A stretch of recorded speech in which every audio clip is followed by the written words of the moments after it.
आज हमारा जो क्लास है वो वाच्य पे आधारित है। और वाच्य होता क्या है?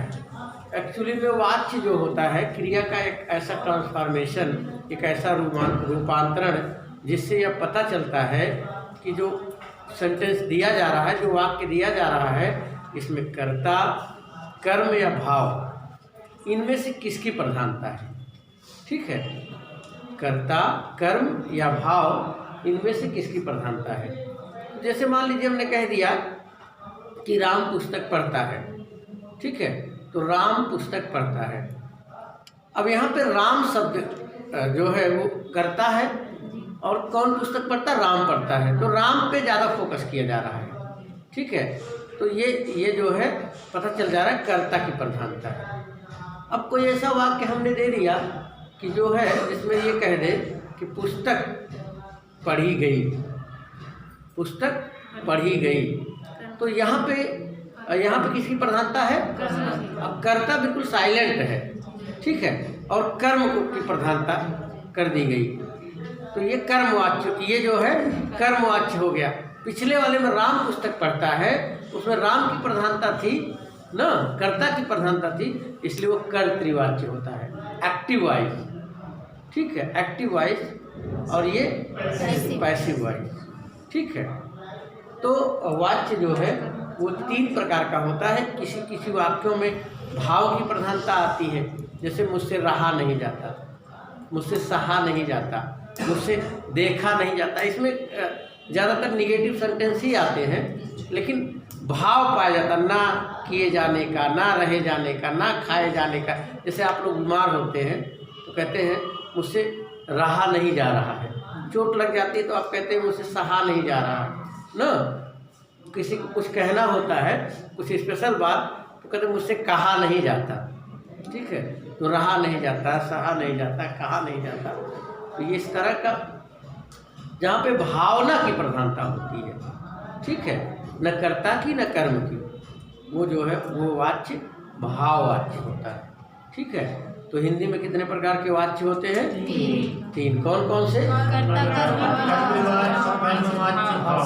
कर्तृवाच्य, कर्मवाच्य और भाववाच्य। ठीक है, तो कर्तृवाच्य इसको हम कर देते हैं, पहले लिख देते हैं, बताते चलते हैं, आप लोग शायद नोट चेक करते चले, ज़्यादा बेटर रहेगा। तो वाच्य क्रिया का वह रूपांतरण,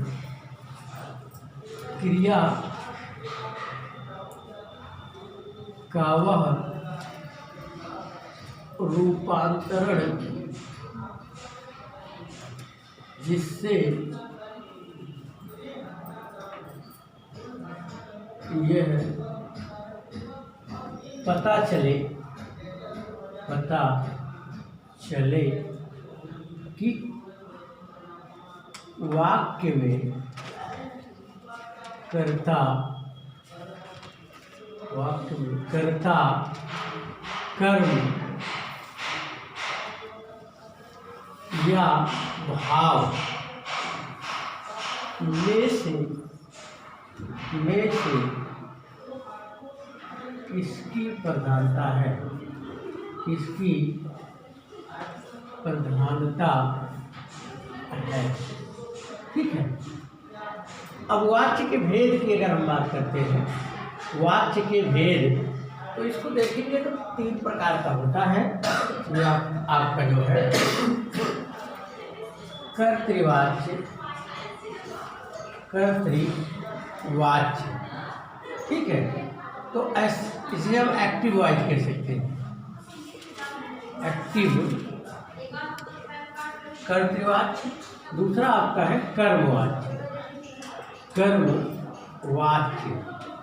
कर्मवाच्य जिसे हम पैसिव वॉइस कह सकते हैं, पैसिव। ठीक है, और तीसरा है भाववाच्य जिसे हम इम्पर्सनल वॉइस कहते हैं, भाववाच्य,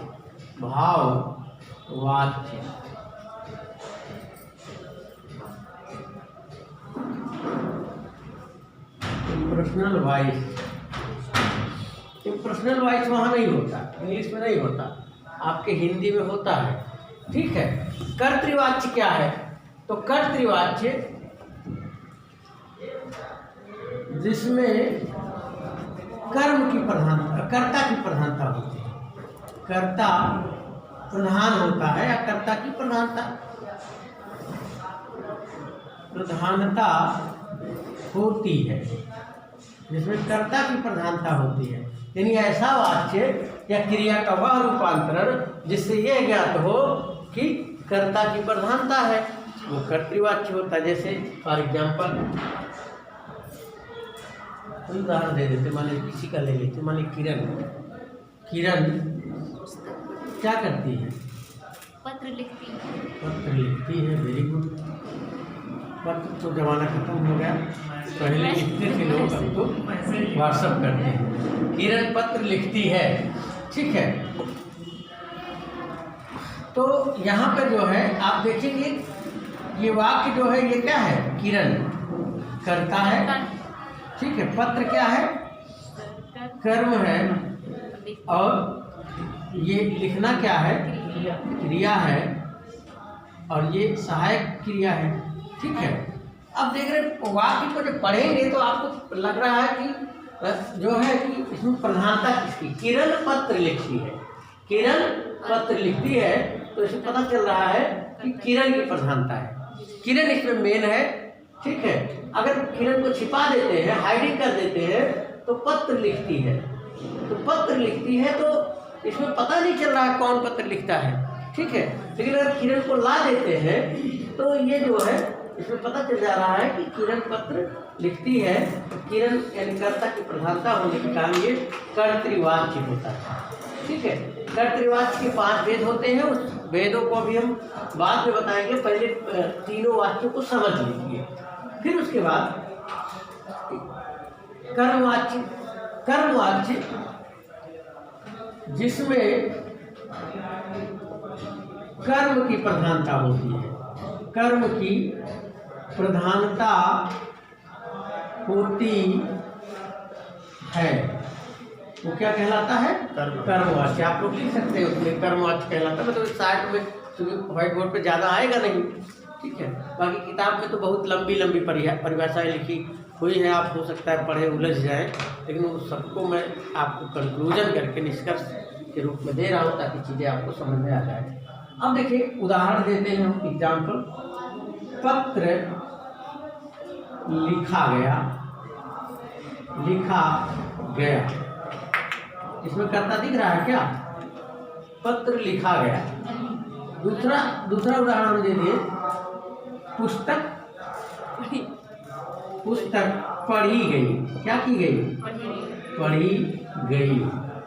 तीसरा दे देते हैं कि जो है ग्रंथ पढ़ा गया।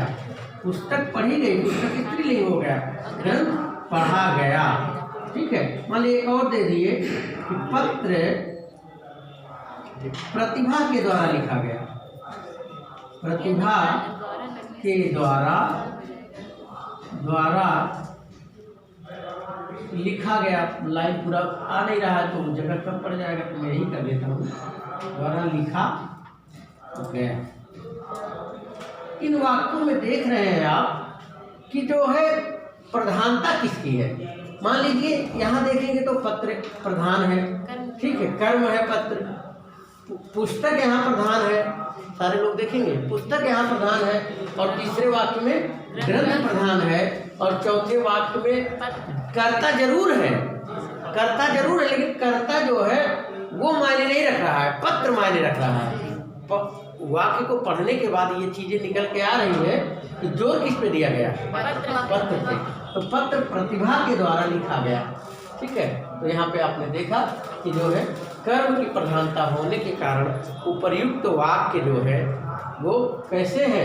उपर्युक्त वाक्यों में कर्म वाक्य है। फिर भाव की बात करते हैं तो जिसमें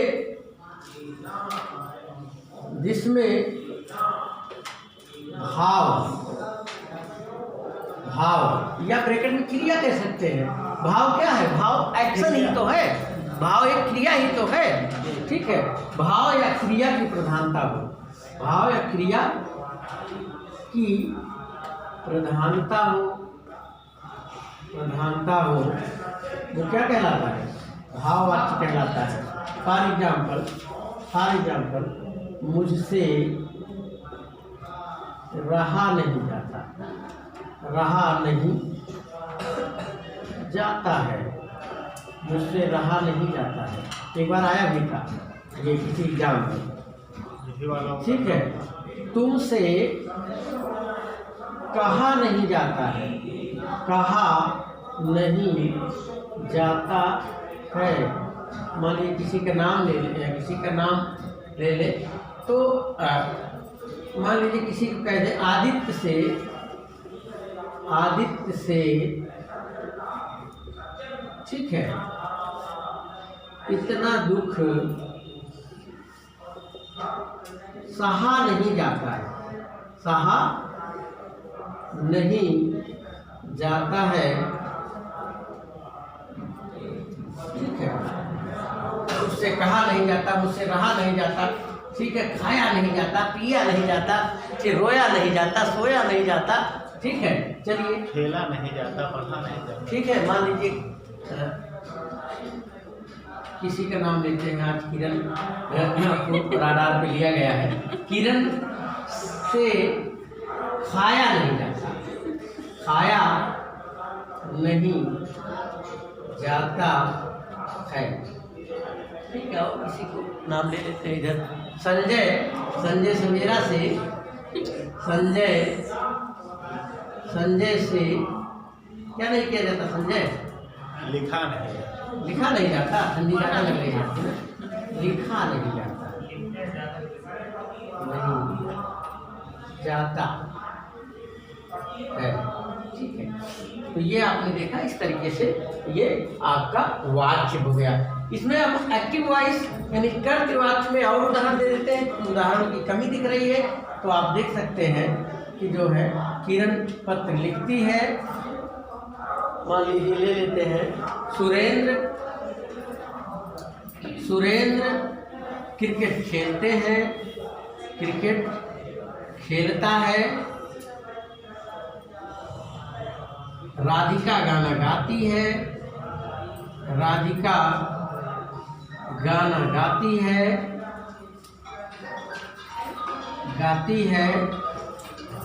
ठीक है। मान लीजिए सुधा क्या करती है? खाना पकाती है, या नहीं पकाती तब भी आ जाएगा जो है, लेकिन वहाँ भाव जाता नहीं ना, इस तरह का भाव है। खाना नहीं पकाती है, सुधा खाना नहीं पकाती है, ठीक है। रमेश घर जाता है, ठीक है। किसी का नाम लेते वाल्मीकि फल खाता है, ठीक है। वाल्मीकि फल खाता है। इतना उदाहरण मेरे ख्याल से बहुत हो गया, ठीक है। तो ये था आपका वाच्य। तो आपने देखा कि क्रिया का वह रूपांतरण जिससे यह पता चले कि वाक्य में कर्ता, कर्म या भाव इनमें से किसकी प्रधानता है। और आपने देखा वाच्य 3 प्रकार का होता है। नंबर 1 कर्तृवाच्य, जिसे हम एक्टिव वॉइस कहते हैं, जिसमें कर्ता की प्रधानता होती है, वो कर्तृवाच्य होता है। किरण पत्र लिखती है, यहाँ पे आपने देखा किरण कर्ता है, पत्र कर्म है और लिखना क्रिया है, ठीक है। सुरेंद्र क्रिकेट खेलता है, तो सुरेंद्र कर्ता, क्रिकेट कर्म और खेलना। तो यहाँ सुरेंद्र पे फोकस किया गया है, किरण पे फोकस किया गया है, राधिका पे फोकस किया गया है, सुधा पे, रमेश पे और वाल्मीकि पे, यानी सारे कर्ता पे क्या किया गया है? फोकस किया गया है। तो इस तरीके से ये कर्तृवाच्य हुआ। और कर्मवाच्य में देखेंगे जिसमें यानी क्रिया का वह रूपांतरण जिसमें कर्म की प्रधानता होती है, वो कर्मवाच्य होता है। जैसे पत्र लिखा गया, तो पत्र लिखा गया किसके द्वारा लिखा गया ये मायने नहीं रख रहा है, तो पत्र पे फोकस किया गया है। तो कर्ता कर्म की प्रधानता होने के कारण यह आपका पैसिव वॉइस हो गया। पुस्तक पढ़ी गई, ठीक है। और इसी देखिए खासियत क्या होती वाच्य में, अगर कर्तृवाच्य है तो कर्ता के अकॉर्डिंग ही लिंग वचन और कारक लगेंगे। ठीक है, लिंग वचन पुरुष और कारक सब इसी के अकॉर्डिंग लगेंगे। देखिए, किरण पत्र लिखती है तो किरण क्या है और कर्ता है, और कर्ता किस लिंग की है? स्त्रीलिंग की है। ठीक है, और एक वचन की है तो पत्र भी, कर्म भी एक वचन का है। और लिखना, ये जो क्रिया है ये भी स्त्रीलिंग का लग रहा है और एक वचन का है। ठीक है, तो यानी ऐसा वाच्य, ठीक है, जिसमें कर्ता के अकॉर्डिंग लिंग वचन और पुरुष का प्रयोग किया गया हो, वो कर्तृवाच्य होता है। इसको एक तरीके से और डिफाइन किया जा सकता है, यानी क्रिया का वह रूपांतरण जिसमें कर्ता के ई अनुसार लिंग वचन और पुरुष का प्रयोग किया गया हो, वो कर्तृवाच्य कहलाता है। और एक सिंपल सा उदाहरण जिसमें कर्ता की प्रधानता होती है। एक और उदाहरण कह सकते हैं क्रिया का वह रूपांतरण जिसमें कर्ता प्रधान होता है या कर्ता की प्रधानता पाई जाती है, वो कर्तृवाच्य कहलाता है। ठीक है, तो आपने सारा उदाहरण देख लिया। मुझे लगता है कि अब कोई डाउट नहीं होगा कर्तृवाच्य के संबंध में। मैं मान लीजिए ऐसे ही पूछ लेता हूँ, महोदय शर्मा जी, आपसे प्रश्न है कि जो है महेंद्र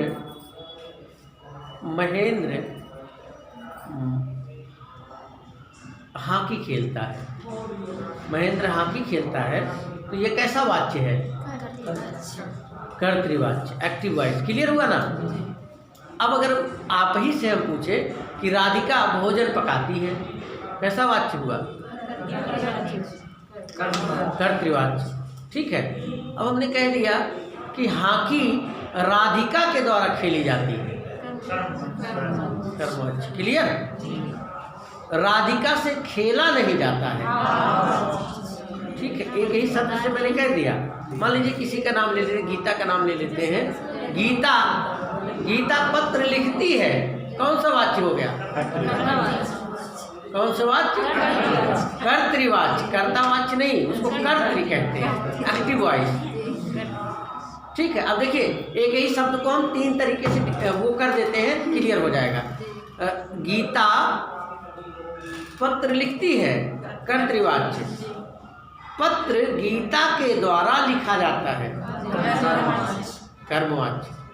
ठीक है, गीता के द्वारा पत्र लिखा नहीं जाता है, लिखा नहीं जाता है, न लिखे जाने का भाव पाया जा रहा है, तो ये हो गया भाववाच्य। सर ऐसा भी हो, कोई भी वर्ड हो, कोई भी शब्द हो, आप उसको जो है क्या कर सकते हैं, इस तरीके से उसको बना सकते हैं। तो ये आपका जो है कर्तृवाच्य हो गया, कर्मवाच्य हो गया और भाववाच्य हो गया। इस तरह से ये वीडियो हमारा इस पे जो है आधारित था, किस पे? वाच्य पे। तो धन्यवाद। जय हिंद, जय हिंदी।